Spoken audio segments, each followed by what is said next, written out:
queridos amigos, sejam bem-vindos ao canal Videira Espírita. Meu nome é Cristina Brito, este é o programa Projeto 15 Minutos, o Céu e o Inferno, e aqui, diariamente, estudamos por mais ou menos 15 minutos o quarto livro da codificação espírita, realizada por Allan Kardec, O Céu e o Inferno. Estamos atualmente na segunda e última parte desta obra, que é mais da metade da obra, na verdade,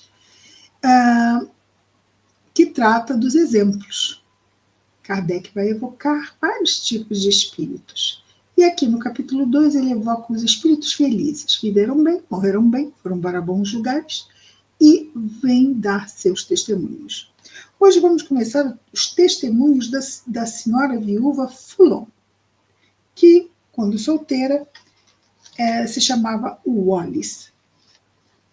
E a senhora Foulon, falecida em Antibes, no dia 3 de fevereiro de 1865, o ano de publicação desta obra, morou por muito tempo no Havre, região da França, onde granjeou uma reputação como miniaturista muito hábil. Miniaturista é aquela pessoa que faz,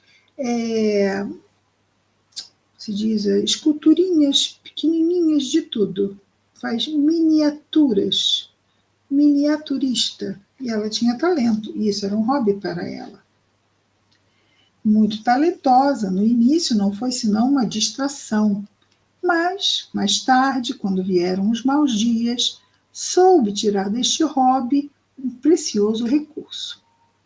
O que, sobretudo, a fazia amar e estimar, o que torna a sua memória cara a todos aqueles que a conheceram, é a amenidade do seu caráter. Não suas qualidades particulares, das quais só aqueles que conhecem a sua vida íntima podem apreciar em toda a extensão. Porque, como todos aqueles nos quais o sentimento do bem é inato, não fazia ostentação do seu caráter, não é? Bom, de pessoa boa. E dele nem mesmo desconfiava. Interessante isso, não é? Os verdadeiramente bons se desconhecem verdadeiramente bons. Isso é humildade o nome, não é? Com certeza.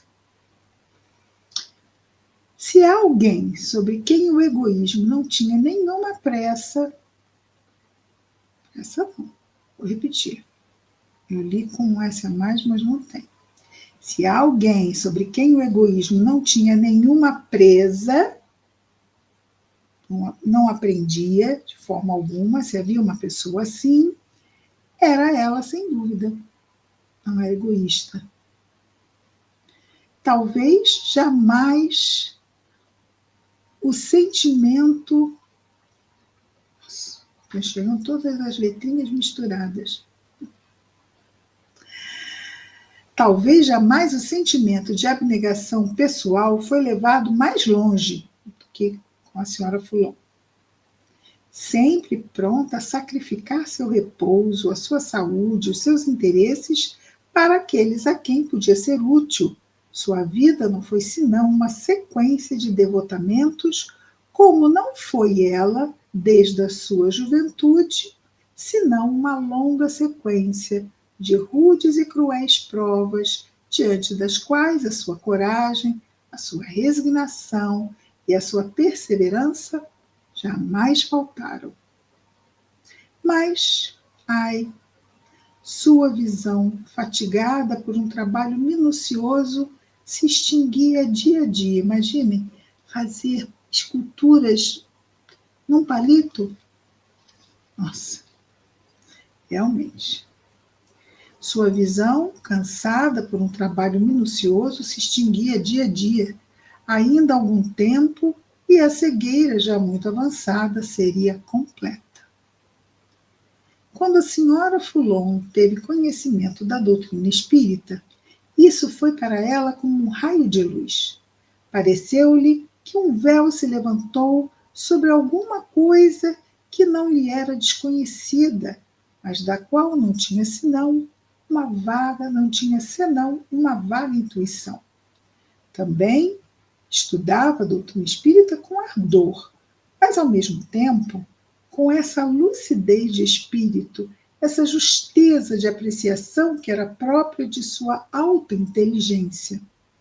E é necessário conhecer todas as perplexidades de sua vida, perplexidades que tinham sempre por motivo não ela mesma, mas os seres que lhe eram caros, para compreender todas as consolações que ela conquistou nessa sublime revelação, que é a doutrina espírita, que lhe dava uma fé inquebrantável no futuro e lhe mostrava o nada das coisas terrestres, ou seja, o como as coisas terrestres não valem nada, porque não vamos levar daqui nenhum palito. Então, vamos ser bons usufrutuários do que Deus nos concede, tendo nós, porque nós sabemos aqui, mas às vezes aqui não sabemos tão bem, de que nada realmente nos pertence. Então, vamos fazer bom uso do que temos para desenvolver o quê? As nossas virtudes, como fez aqui a senhora Foulon. E Kardec continua falando da senhora Foulon, dizendo assim: sua morte foi digna de sua vida. Viu-lhe as proximidades sem nenhuma apreensão penosa, ou seja, não teve nenhum medo da morte. Era para ela a libertação dos laços terrestres que deveria abrir-lhe essa vida espiritual benfazeja com a qual estava identificada pelo estudo do Espiritismo. Ela morreu com calma, porque tinha consciência de ter cumprido a missão que aceitara, vindo para a Terra, de ter escrupulosamente cumprido os seus deveres de esposa e de mãe de família, porque também havia, durante a sua vida, abjurado todo ressentimento contra aqueles dos quais tinha a se queixar. Abjurar, ou seja, ela rejeitava, não se entregava a ficar se queixando, reclamando, se ressentindo de pessoas que tivessem feito mal a ela. E que lhe pagaram todo o bem que ela fez com ingratidão. Que sempre lhes restituíra o bem pelo mal. Ou seja, ela fazia isso, né? Verdadeira cristã.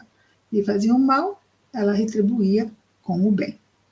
E que deixou a vida perdoando-lhes, remetendo-os por ela mesma à bondade e à justiça de Deus. Enfim, ela morreu com a serenidade que dá. Ela morreu com a serenidade que dá uma consciência pura e a certeza de estar menos separada de seus filhos que durante a vida corpórea. Por quê? Porque ficaram apenas o quê? Os laços do coração, e não só isso. Quando ela desencarnou, ela voltou a ver? Voltou a ver, não é? Bem melhor. Sem esse peso que é, se bem que os espíritos dizem que a cegueira desenvolve muito os recursos da alma. Agora pergunta se alguém quer viver isso. Não na carne. Fora da carne pode parecer uma excelente ideia, mas na carne nós sabemos como é difícil isto. Bom,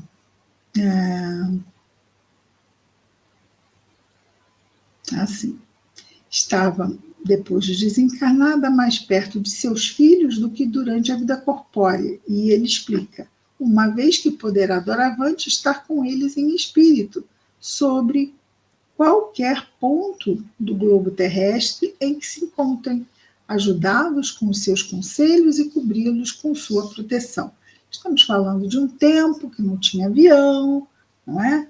Que não tinha internet, que não tinha videochamada, tinham aquelas cartas que levavam meses e meses e meses para chegar, e a resposta levava outros tantos meses e meses, que ia de navio, atravessava oceanos. Nossa, facilitava muito, não é? Não ter mais toda essa dificuldade que o plano físico de 1860 e alguma coisa oferecia aos seus contemporâneos. E ele termina a descrição da senhora Foulon dizendo: desde que soubemos da morte da senhora Foulon, nosso primeiro desejo foi conversar com ela. As relações de amizade e simpatia que a doutrina espírita fizera nascer entre ela e nós explicam algumas de suas palavras e a familiaridade de sua linguagem. Então, ela não falava com um espírito desconhecido de Kardec. Né? Eles chegaram a se conhecer e ela era muito estudiosa. E claro que sabia o codificador da doutrina. Não é? Então, com certeza, Kardec inspirava muito respeito, mas de outros tantos, como sempre, inspirava muito inveja. Sim, o próprio codificador. Tinha, no período em que ainda estava na codificação, muitos que adotaram a revelação espírita, mas atacavam o codificador. Dá para entender? Difícil, não é? Bom,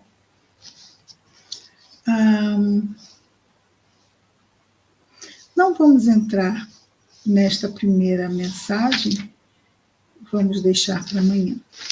Está bem?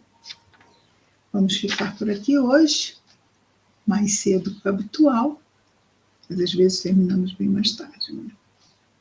Projeto 15 minutos, o céu e o inferno. Até amanhã. Muita paz a todos.